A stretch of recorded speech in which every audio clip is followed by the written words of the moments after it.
وأصحابه الراشدين المهديين. أما بعد فأعوذ بالله من الشيطان الرجيم. بسم الله الرحمن الرحيم.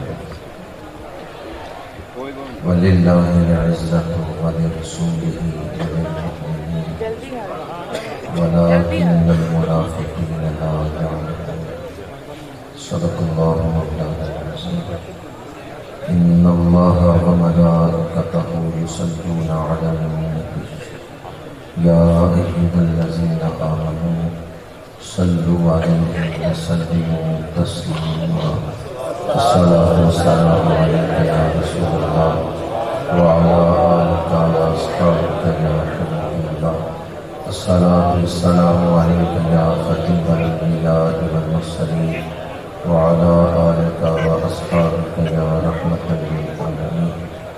زینت مسنت صدارت پاسبان آداب شریعت قرۃ عیون الصلحاء گل گلشن ولایت حضرت صاحبزادہ پیر سید طارق یعقوب شاہ صاحب دامن برکاتہ العالیہ، قرۃ عیون الصلحاء پیر طریقت رہبر شریعت حضرت صاحبزادہ پیر عبدالصمد عابد صاحب دامن برکاتہ العالیہ، فاضل جلیل استاد العلماء حضرت علامہ مولانا محمد عظیم قادری صاحب زیدہ شرف ہو، انتہائی قابل احترام علماء کرام، مہمانان ذی وقار، برادران اسلام، حاضرین و سامعین، اس وقت میں اور آپ ایک ایسی محفل میں بیٹھے ہوئے ہیں جس پر رحمتوں کا نزول ہو رہا ہے۔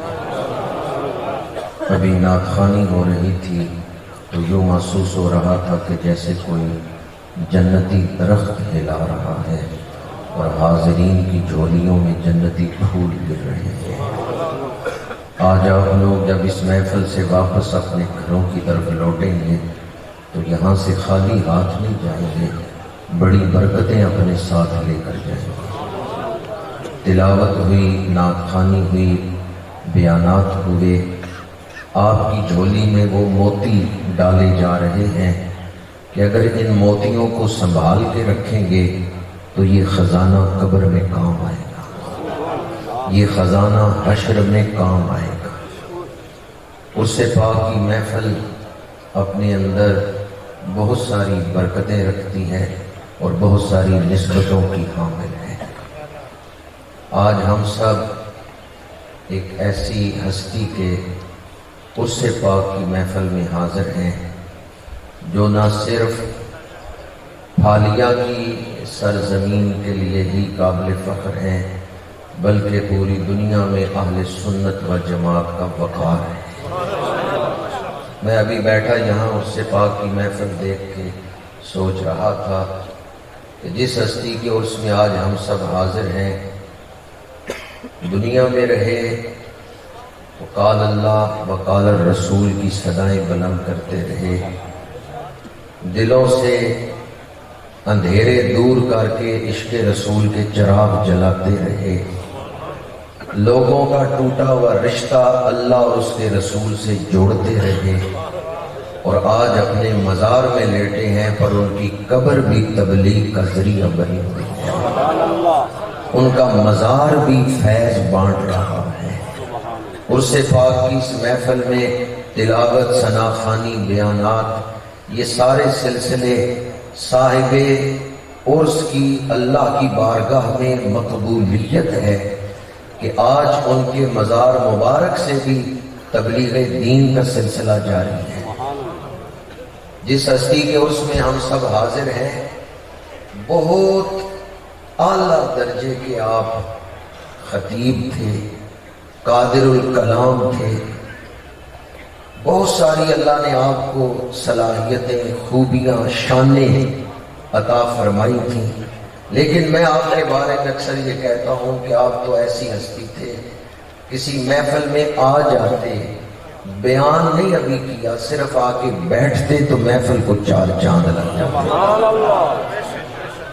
جو کسی محفل میں آ کے بیٹھ جاتے تو محفل کی رونق میں اضافہ ہو جاتا تھا، دلوں کی کیفیتیں ان کے چہرے کو دیکھ کے بدلنا شروع ہو جاتی تھی، جن کی خاموشی اثر انداز ہوتی تھی ان کی گفتگو کا کتنا اثر ہوگا۔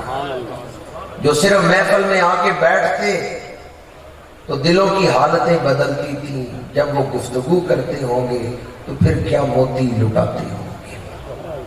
اور اہل سنت کی شان، اہل سنت کی جان اور اہل سنت کا وقار، بلکہ اہل سنت کے قائد تھے، قد بھی بلند تھا، سوچ بھی بلند تھی، مقصد بھی بلند تھا اور حوصلہ بھی بلند تھا۔ یہ جو میں نے شروع میں کہا کہ آپ صرف پھالیہ نہیں بلکہ ملت اسلامیہ کا فخر ہے اور قائد ہے، سن 86 کی بات ہے، 1986 لاہور میں ایک جلوس شیخ الحدیث علامہ سید محمود رضوی صاحب رحمۃ اللہ تعالی علیہ، آپ کی دعوت پہ، آپ کی کال پہ ملک بھر سے علماء اکٹھے ہوئے، بادشاہی مسجد میں نعرہ رسالت کے خلاف آواز اٹھائی گئی تھی، تو اس کا جواب دینے کے لیے داتا صاحب مزار پاک سے گورنر ہاؤس تک جلوس کا اہتمام کیا گیا۔ جب یہ جلوس اولڈ کیمپس پنجاب یونیورسٹی کے قریب پہنچا، مار روڈ سے گزر رہا تھا، تو اس وقت بعض بد مذہبوں نے فائرنگ کی اور ہمارے ایک حافظ صاحب گجرانوالہ سے تعلق تھا، وہ شہید بھی ہوئے تھے۔ اس وقت میں نے دیکھا پیرا پھالیہ قائد ملت اسلامیہ پیر سید محمد یعقوب شاہ صاحب رحمۃ اللہ تعالی علیہ، آپ بھی جلوس کے قائدین میں شامل تھے، اور آپ کے لختے جگر حضرت صاحبزادہ پیر سید بنیامین شاہ صاحب رحمۃ اللہ تعالی علیہ آپ بھی شامل تھے۔ پھر بنیامین شاہ صاحب رحمۃ اللہ تعالی علیہ پر غشی طاری ہوئی تو آپ کو اٹھا کے مار روڈ سے ایک سائڈ پہ ایک لنک روڈ پہ کچھ اے ٹی آئی کے نوجوان لے گئے۔ میں اس وقت قبلہ پیر صاحب کے پاس کھڑا تھا تو ایک نوجوان دوڑتا ہوا آیا، اس نے قبلہ پیر صاحب کی خدمت میں آ کے عرض کیا کہ بنیامین شاہ صاحب بے ہوش ہو گئے ہیں۔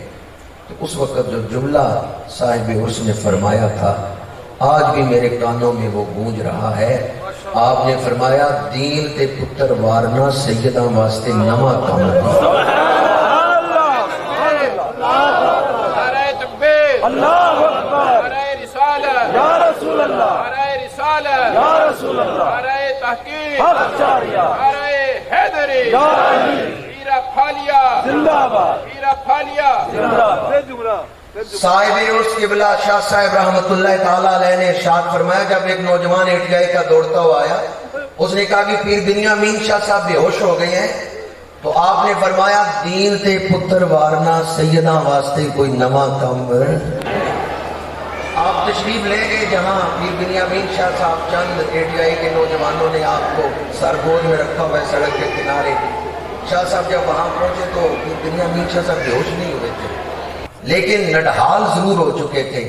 میں نے خود دیکھا ہے، باوضو محفل میں بیٹھا ہوں، دائیں بائیں علماء کا جمع غفیر اللہ کو گواہ بنا کے کہہ رہا ہوں، اس حال میں بھی پیر بنیامین شاہ صاحب کی زبان پہ یہ جملہ تھا، غلامی رسول میں موت بھی قبول ہے۔ آج جب میں ان کی اس بات کو یاد کرتا ہوں تو مجھے ایک شاعر کا شعر یاد آتا ہے، میں نہیں مانتا کاغذ پہ لکھے شجرہ ہائے نسب، لوگ جب بولتے ہیں تو قبیلے کا پتہ چلتا ہے، لوگ جب بولتے ہیں تو قبیلے کا پتہ چلتا ہے۔ جس ہستی کے عرس میں آپ آئے ہیں ان کا حوصلہ بڑا بلند تھا، جرت بڑی اعلیٰ تھی، مسلک کی حفاظت کے لیے، عقیدے کی حفاظت کے لیے اللہ تعالیٰ نے جو جرت ان کو عطا فرمائی تھی وہ انہی کا خاصہ تھا۔ گجرات میں انجمن شباب اہل سنت کے زیر اہتمام میں ایک محفل ہوئی، اس کی پہلی محفل تھی انجمن شباب اہل سنت کی، تو قبلہ پیر صاحب کو بطور مہمان اور بطور خصوصی خطیب دعوت دی گئی۔ آپ اس دن اسلام آباد سے تشریف لائے، جنیدو صاحب کی حکومت تھی، جنیجو صاحب اس وقت وزیر اعظم تھے، محمد خان جنیجو صاحب، تو انہوں نے اسلام آباد میں یہ آرڈر جاری کیا تھا کہ اذان سے پہلے درود شریف نہیں پڑھا جائے گا، صرف اسلام آباد کی حدود میں اذان سے پہلے درود شریف نہیں پڑھا جائے گا۔ حضرت قبلہ پیر صاحب رحمۃ اللہ تعالیٰ علیہ نے جب بیان شروع کیا تو فرمایا کہ آج انجمن شباب اہل سنت نے پہلا جلسہ رکھا ہے، تو شباب کا معنی تو جوان ہے، کسی جوان کو دعوت دیتے، مجھ بوڑھے کو انہوں نے دعوت دی ہے، لیکن میرا جذبہ جوان ہے۔ پھر آپ نے فرمایا کہ آج اسلام آباد میں یہ آرڈر جاری کیا گیا کہ اذان سے پہلے درود شریف نہیں پڑھنا۔ میں وہاں سے یہ ایک میٹنگ میں شامل ہو کے آ رہا ہوں، میں نے حکومتی نمائندوں سے کہا ہے کہ جو اذان سے پہلے درود کے مخالفین ہیں ان میں سے بھی ایک نمائندہ چن لو، اہل سنت کی طرف سے میں حاضر ہوں، مینار پاکستان کے اوپر چڑھ کے چھلانگ لگاتے ہیں، جو زندہ بچ گیا وہ سچا۔ اگر اس کے لیے تیار نہیں ہو تو پھر آگ جلاتے ہیں، میں محمد یعقوب شاہ بھی آگ میں جاتا ہوں، تم بھی اپنا نمائندہ آگ میں بھیجو، جو آگ میں جلنے سے بچ گیا وہ سچا ہو۔ سبحان اللہ۔ آج آپ اس ہستی کے قرص پاک میں حاضر ہیں۔ مائیں روز روز ایسے جڑیں نہیں پیدا کرتی۔ اللہ تعالیٰ آپ کے مزار پر انوار کا فیض صبح قیامت تک جاری و ساری فرمائے۔ سدا بہار دیں اس باغے، ایتھے کدی خزان نہ آوے، ہون فیض ہزاراں تائیں ہر بھکھا پھل کھاوے۔ عرص پاک کی محفل صاحب عرص کے ساتھ وفا ہے، عرص پاک کی محفل صاحب عرص کی روحانی خدمت ہے۔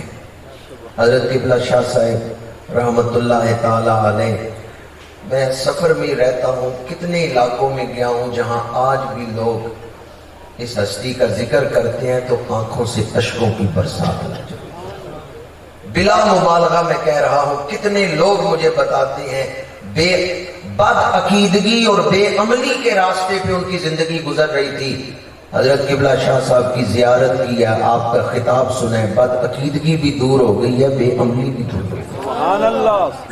آج یہاں تو مرکزی عرس ہو رہا ہے، لیکن میں کئی ایسی جگہوں کو بھی جانتا ہوں جہاں حضرت قبلہ شاہ صاحب کی عقیدت مند اپنے طور پر اپنی محفلوں کی نسبت اس ہستی کے ساتھ منسوخ کرتے ہیں۔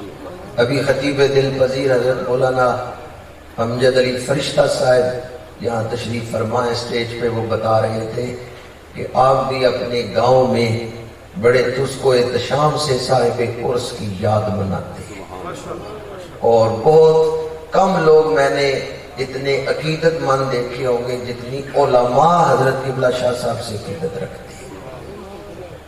آپ لوگ خوش نصیب ہیں کہ اس دھرتی پہ سادات کا گلستان کھلا ہوا ہے۔ اللہ تعالی ہمیں گلستان سادات سے مستفید فرمائے۔ خطبہ کے دوران میں نے بڑی مشہور آیت مبارکہ تلاوت کی ہے، اور ایسی جامع آیت ہے کہ اس میں توحید، رسالت اور ولایت تینوں چیزیں ایک ترتیب کے ساتھ اللہ کریم نے بیان فرمائی ہے۔ اس آیت مبارکہ کو دوبارہ تلاوت کرنے اور اس کا ترجمہ کرنے سے پہلے مسند امام احمد کی ایک حدیث پاک آپ کو سنا رہا ہوں۔ میرے آقا کریم نے ارشاد فرمایا، جس شخص نے ساری زندگی میں ایک آیت بھی شوق سے سنی ہے اس کی قبر میں اندھیرا نہیں ہوگا۔ کوئی یہ نہ سمجھے کہ میں مبالغے سے کام لے رہا ہوں۔ حضرت سفیان ثوری فرماتے ہیں، مخلوق کے بس کی بات ہی نہیں کہ خالق کے کلام کی ساری شانیں سمجھ سکے۔ قرآن خالق کا کلام ہے، اس کی شانوں کی کوئی آخری حد نہیں ہے کہ وہاں جا کے قرآن کی شانیں ختم ہو گئیں۔ ہمارا ذہن محدود ہے، قرآن کی شانیں لامحدود۔ حضرت سفیان ثوری فرماتے ہیں، مخلوق ساری زندگی اپنے علم سے کام لے کے قرآن کی شانیں بیان کرتی رہے، قرآن کے ایک لفظ کی ساری شانیں بیان نہیں ہو سکتی، اس لیے کہ قرآن خالق کا کلام۔ بلا مبالغہ قرآن پاک کی یہ شان ہے اگر کسی نے شوق کے ساتھ ایک آیت بھی سنی ہے تو یہ سماعت اس کی قبر کو روشن کر دے گی۔ جب قبر میں روشنی ہوگی وہ فرشتوں سے پوچھے گا یہ نور کہاں سے آ رہا ہے؟ فرشتے کہیں گے فلاں محفل میں تو نے قرآن کی ایک آیت سنی تھی، اللہ نے تیری قبر کو روشن کر دیا۔ وَلِلَّهِ الْعِزَّةُ وَلِرَسُولِهِ وَلِلْمُؤْمِنِينَ۔ سب سے پہلے توحید کا مضمون ہے، ساری عزتیں اللہ کے لیے۔ ہماری تخلیق کا مقصد توحید ہے، اللہ کی معرفت، اللہ کی عبادت۔ وَمَا خَلَقْتُ الْجِنَّ وَالْإِنسَ إِلَّا لِيَعْبُدُونِ۔ اللہ کریم نے فرمایا ہم نے جن و انس کو اپنی عبادت کے لیے پیدا کیا ہے۔ اللہ عزتوں کا خالق ہے، اللہ عزتوں کا مالک ہے، اللہ عزتیں عطا کرنے والے ہیں۔ وَلِلَّهِ الْعِزَّةُ، ساری عزتیں اللہ کے لیے۔ نماز عشاء آپ نے پڑھی، رکوع میں کیا پڑھتے رہے؟ سبحان ربی العظیم۔ سجدے میں کیا پڑھتے رہے؟ سبحان ربی الاعلی۔ میں سوچتا ہوں وہ رب کتنی عظمتوں والا ہے جس کے سامنے میرے آقا کریم بھی سر سجدے میں رکھتے ہیں۔ وہ رب کتنی شانوں والا ہے جس کے سامنے ہمارے آقا کریم سر سجدے میں رکھتے ہیں۔ اللہ بڑی عزتوں والا ہے، اللہ بڑی عظمتوں والا ہے۔ حدیث قدسی ہے، اللہ کریم نے فرمایا محبوب آپ کا امتی جتنا بھی بڑا گناہگار ہو، جتنا بھی بڑا گناہگار ہو، اگر اس کے دل میں میری عظمت ہے تو مجھے قسم ہے اپنی عزت و جلال کی، میں اسے دوزخ میں نہیں جلاؤں گا۔ جس کے دل میں میری عظمت ہے میں اس دل کو دوزخ میں نہیں جلاؤں گا۔ وَلِلَّهِ الْعِزَّةُ، ساری عزتیں کس کے لیے ہیں؟ اللہ کے لیے۔ ساری عزتیں کس کے لیے ہیں؟ اللہ کے لیے۔ سارے لوگ نہیں بولے عزتیں کس کے لیے ہیں؟ جس رب نے زبان دی ہے اس کا نام لینا ہے۔ عزتیں کس کے لیے ہیں؟ اللہ کے لیے۔ عزتوں کا مالک کون ہے؟ اللہ۔ عزتوں کا خالق کون ہے؟ اللہ۔ عزتیں عطا کرنے والا کون ہے؟ اللہ۔ وَلِلَّهِ الْعِزَّةُ، ساری عزتیں اللہ کے لیے۔ کیا اللہ کسی کو عزتیں عطا بھی کرتے ہیں؟ اللہ کریم نے اپنے ذکر کے بعد متصلاً اپنے محبوب کا ذکر کیا ہے، وَلِرَسُولِهِ۔ سبحان اللہ، سبحان اللہ۔ مخلوق میں سب سے بلند رتبہ ہے تو میرے اور آپ کی آقا کریم۔ سبحان اللہ۔ اللہ نے مخلوق میں درجہ بندی رکھی، فضائل تقسیم کیے۔ جمادات سے نباتات افضل، نباتات سے حیوانات افضل، حیوانات میں انسان افضل، انسانوں میں مسلمان افضل، مسلمانوں میں اولیاء افضل، اولیاء سے صحابہ و اہل بیت افضل، ان سے انبیاء افضل، انبیاء سے رسول افضل، رسولوں میں اولو العزم پیغمبر افضل، اور جہاں جا کے سارے اولو العزم پیغمبروں کے مقام کی انتہا ہو جاتی ہے، اس سے آگے میرے اور آپ کے آقا کے مقام کی ابتدا ہو رہی ہے۔ خلق سے اولیاء، اولیاء سے رسول، اور رسولوں سے اعلیٰ، اور رسولوں سے اعلیٰ۔ اعلیٰ حضرت نے شاعری برائے شاعری نہیں کی، اعلیٰ حضرت کا ہر شعر قرآن کی کسی آیت کا ترجمہ ہے، یا کسی حدیث کا ترجمہ ہے، یا اقوال سلف صالحین کا ترجمہ ہے۔ یہ جو فرمایا اور رسولوں سے اعلیٰ ہمارا نبی، یہ تیسرے پارے کی پہلی آیت کا ترجمہ ہے۔ تلک الرسل فضلنا بعضهم على بعض منهم من کلم اللہ ورفع بعضهم درجات۔ تمام مفسرین نے لکھا ہے رفع بعضهم درجات سے حضور مراد ہے۔ اللہ نے رسولوں پر حضور کے درجے بلند فرمائے۔ کن پر حضور کے درجے بلند کیے؟ رسولوں پر۔ علماء بیٹھے ان سے پوچھے درجوں کی بلندی بیان کی ہے، انتہا نہیں بیان کی۔ یہ تو فرمایا رسولوں پر درجے بلند کیے، پر کتنے بلند کیے؟ رفع بعضهم درجات، درجے بلند کیے، پر کتنے بلند کیے؟ بلندی کی انتہا نہیں بیان کی۔ رفعت کا ذکر تو ہے کہ رسولوں پر درجے بلند کیے، پر کتنے بلند کیے، وہ انتہا نہیں بیان کی۔ مفسرین کہتے ہیں انتہا کیوں نہیں بیان کی؟ اس لیے کہ کسی کا ذہن اس انتہا تک پہنچ ہی نہیں سکتا۔ آڑتی کی دکان پہ آگے 50 من چاول، دوڑا دوڑا گیا سنیارے کے پاس، مجھے اپنی ترکڑی تو دو۔ سنیارے نے کہا میرا ترازو تیرے کس کام کا؟ آڑتی نے کہا میں نے 50 من چاول تولنے ہیں۔ سنیارے نے کہا عقل سے کام لو، میرے ترازو پہ تولے ماشے رتیاں، میرے ترازو پہ تولے ماشے رتیاں، ان کا وزن ہوتا ہے، میرے ترازو پہ چاولوں کی بوری رکھ کے نہیں تولی جا سکتی۔ کیا خیال ہے آپ کا؟ سنیارے کے ترازو پہ ایک من کی بوری رکھ کے تولی جاتی ہے؟ چند لوگ ہی بولے ہیں، دیکھا ہوا ہے سنیارے کا ترازو؟ اصول یہ ہے کہ جس ترازو پہ تولنا ہے پہلے یہ دیکھو اس کا اپنا حدود اربا کتنے۔ عقل کو بنایا معیار، عقل تو حواس خمسہ کی بیساکھیوں پہ کھڑی ہے، عقل تو خود محتاج، عقل تو حواس خمسہ کی بیساکھیوں پہ کھڑی ہے۔ مولانا روم کہتے ہیں عقل قربا کنگا پیش مصطفیٰ، دنیا میں جہاں بھی جاؤ عقل ساتھ لے کے جاؤ، پر جب مصطفیٰ کریم کی بارگاہ میں آؤ عقل گھر قربان کر کے آؤ۔ یہاں جس نے محض عقل کو معیار بنایا وہ ابو جان بن گیا، جو عشق لے کے آیا وہ یار غار بن گیا۔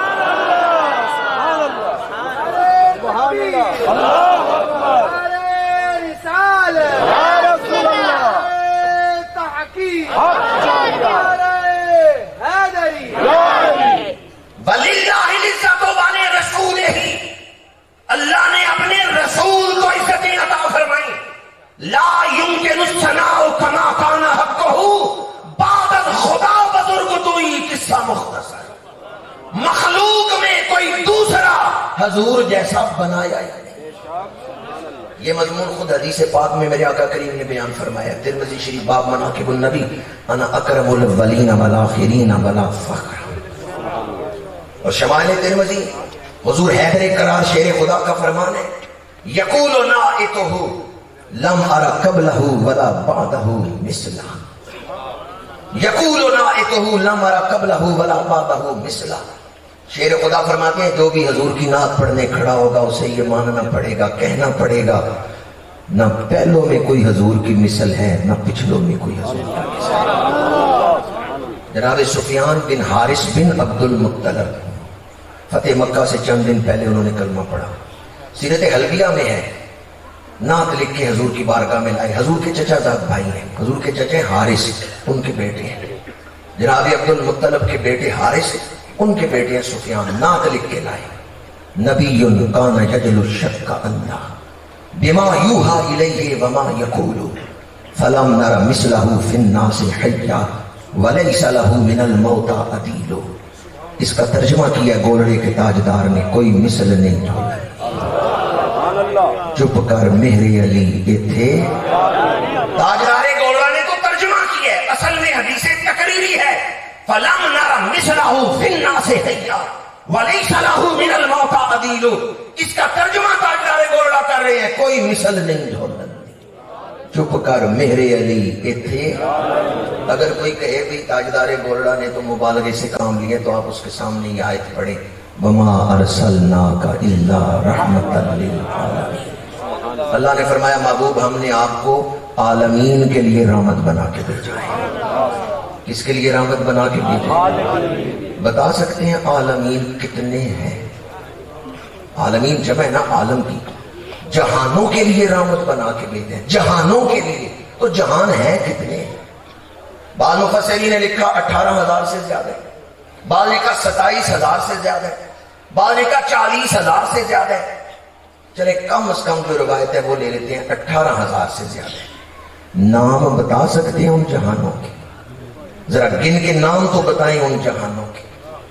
ایک سٹیج پہ میں نے یہ سوال کیا تو شیخ الحدیث صاحب بیٹھے ہوئے تھے، انہوں نے کہا آپ 18,000 جہانوں کے نام پوچھ رہے ہیں، ہم تو 18 جہانوں کے نام نہیں بتا سکتے۔ یا تو کوئی بتائے جہان کتنے ہیں، ان کے نام گنوائے، 18,000 نام گنوا کے بتائے یہ جہان ہے۔ اگر نہیں بتا سکتے تو پھر مان جاؤ، چپ کر مہر علی ایتھے جا نہیں ہو۔ تو ان جہانوں کے نام بھی نہیں جانتا جن جہانوں میں میرے آقا کی رحمت برس رہی ہے۔ تو ان جہانوں کے ناموں سے بھی واقف نہیں ہے جن میں میرے آقا کی رحمت برس رہی ہے۔ انگلی اٹھائیں ماں کا کلیجہ چر جائے، دعا کے لیے ہاتھ اٹھائیں ڈوبا ہوا سورج پلٹ آئے، پتھر کو حکم دیں پانی پہ تیرنے لگ جائے، درخت کو حکم دیں جڑیں زمین سے نکال کے زمین پہ دوڑنا شروع ہو جائے، دشمن کی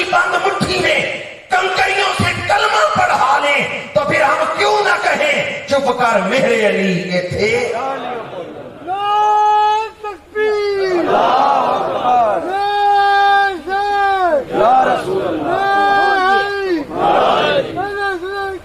المستدرک میں حدیث پاک ہے، امام حاکم نے نقل کی ہے، ایک عرابی سرخ اونٹنی پہ دربار اقدس میں حاضر ہوئے، مسجد نبی کے باہر اونٹنی کھڑی کی ہے، حضور کی محفل میں آپ کے سامنے بیٹھا ہے، حضور سے دین کے بارے میں سوال پوچھ رہے ہیں۔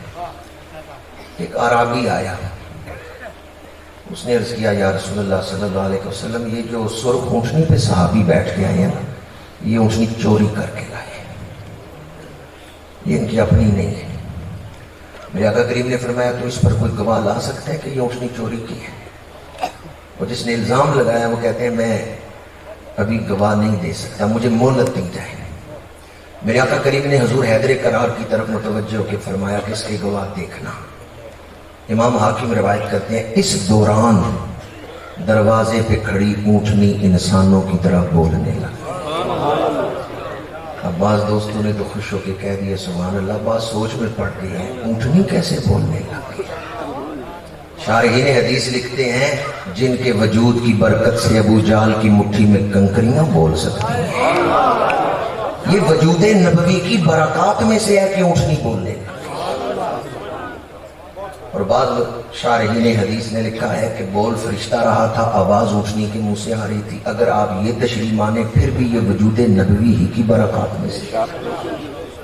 جب وہ اونٹنی بولی تو اس نے کلام کیا کیا؟ فَوَالَّذِي بَعَثَكَ بِالْكَرَامَةِ یا رسول اللہ اِنَّ هَذَا مَا سَرَكَنِي، یا رسول اللہ اس ذات کی قسم جس نے آپ کو بڑی عزتیں دے کر بھیجا ہے۔ فَوَالَّذِي بَعَثَكَ بِالْكَرَامَةِ یا رسول اللہ، یا رسول اللہ اس ذات کی قسم جس نے آپ کو بڑی عزتیں دے کر بھیجا ہے۔ وارے اونٹنی تیری پہچان پہ قربان جاؤں، اونٹنی بھی جانتی ہے آنے والا بڑی شانوں کے ساتھ آیا ہے، سب سے اولا و اعلیٰ ہمارا نبی۔ قسم اٹھائی ہے اللہ کی، پر قسم میں ذکر حضور کا کر رہی ہے۔ فَوَالَّذِي بَعَثَكَ بِالْكَرَامَةِ یا رسول اللہ، یا رسول اللہ اس ذات کی قسم جس نے آپ کو بڑی عزتیں دے کر بھیجا ہے۔ اِنَّ هَذَا مَا سَرَكَنِي، یہ جس پہ چوری کا الزام لگا ہے اس نے مجھے چوری نہیں کیا۔ میرے آقا کریم صلی اللہ علیہ وسلم اس صحابی کی طرف متوجہ ہوئے جس پہ الزام لگا تھا، فرمایا جب تیرے اوپر الزام لگا تو اپنے رب سے کیا باتیں کر رہا تھا؟ عرض کیا یا رسول اللہ صلی اللہ علیہ وسلم میرا دل ٹوٹ گیا کہ میں آپ کے سامنے بیٹھا ہوں، میرے اوپر چوری کا الزام لگا ہے، تو باقی صحابہ کیا کہیں گے، غلام بن بن کے بیٹھتا تھا اور ہے چور۔ یا رسول اللہ میرا دل ٹوٹا، میں نے دل شکستگی کے عالم میں اپنے رب کو پکارا، تو خالق ہے میں مخلوق ہوں، مخلوق کا ظاہر باطن تیرے سامنے ہے، میرے دل کا کوئی جذبہ تجھ سے چھپا ہوا نہیں ہے، میرے دل کی کوئی حالت تجھ سے پوشیدہ نہیں ہے، تو خالق ہے میں مخلوق ہوں، مخلوق کا باطن خالق کے سامنے ہے، چوری کرنا تو دور کی بات ہے، میرے دل میں تو کبھی چوری کا خیال بھی نہیں آیا، میرے دل میں تو کبھی چوری کا خیال بھی نہیں آیا۔ یا رسول اللہ میں نے سب سے پہلے اللہ کی حمد کی، تو خالق میں مخلوق، پھر اس کے بعد میں نے آپ پہ درود پڑھا، یا رسول اللہ آپ پہ درود پڑھ کے پھر میں نے دعا مانگی دل ہی دل میں، پروردگار تیرا بندہ ذلیل ہونے لگا ہے، تیرا بندہ رسوا ہونے لگا ہے، اپنے بندے کی عزت بچا لے۔ یا رسول اللہ اللہ کی حمد کر کے آپ پہ درود پڑھ کے میں نے دعا مانگی پروردگار اپنے بندے کی عزت بچا لے۔ میں یہ دعا کر ہی رہا تھا کہ اونٹنی نے بولنا شروع کر دیا۔ میرے آقا کریم نے فرمایا جب تو میرے اوپر درود پڑھ رہا تھا میں دیکھ رہا تھا چاروں طرف سے فرشتے دوڑتے ہوئے تیری طرف آ رہے، یکتبون مقالتک، جو تو کہہ رہا ہے فرشتے لکھ رہے ہیں، فاکثر الصلاۃ علیہ، فرمایا درود نہ چھوڑنا، میرے اوپر کثرت سے درود پڑھتے رہنا، جس طرح درود نے آج تیری عزت بچا لی ہے، درود قیامت کے دن بھی تیری عزت بچائے۔ جن کا نام عزتوں کا محافظ ہے، جن کا نام عزتوں کا محافظ ہے، ان کی اپنی عزت کتنی ہو۔ جب گرے کوئی نہ آیا تھامنے،